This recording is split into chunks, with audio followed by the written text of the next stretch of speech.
After leaving their classrooms last March and starting this school year remotely, students in the Elm City are now finally set to return to school. Channel 3 New Haven Bureau Chief Matt McFarland is live with the plan to reopen classrooms. Matt.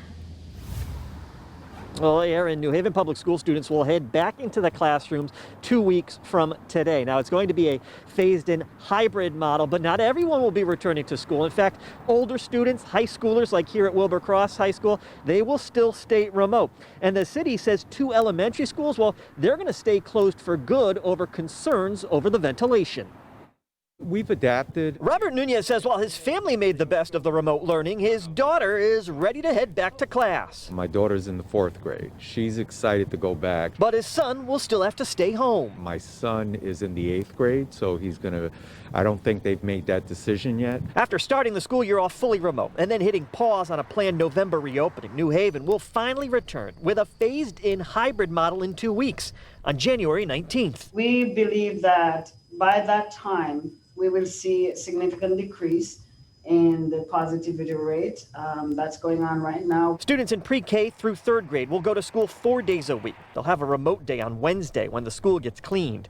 Students in grades 4 and 5 will head to class 2 days a week, with the other 3 learning at home. There's a clear trend, not only in the United States, but in many nations across the world, to open up schools for younger age children because evidence indicates that they're much, much less likely to spread the virus. But not everyone will return to the classroom. For now, students in grades 6 through the high school will stay remote.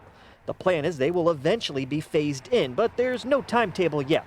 And 2 schools, West Rock and Quinnipiac, will stay closed for good after the city's COVID task force determined the older buildings couldn't be brought up to code with concerns over the air quality. There was major issues with the ventilation and proper ventilation for what we looked at in regards to safe reopening with the guidance. Now, because the city has more than 40 schools, they say that they do have room for those impacted students at West Rock and Quinnipiac if they do want to return to in-person learning. In fact, there are 2 virtual sort of meetings tonight with the parents and those students to let them know their options for the rest of the school year.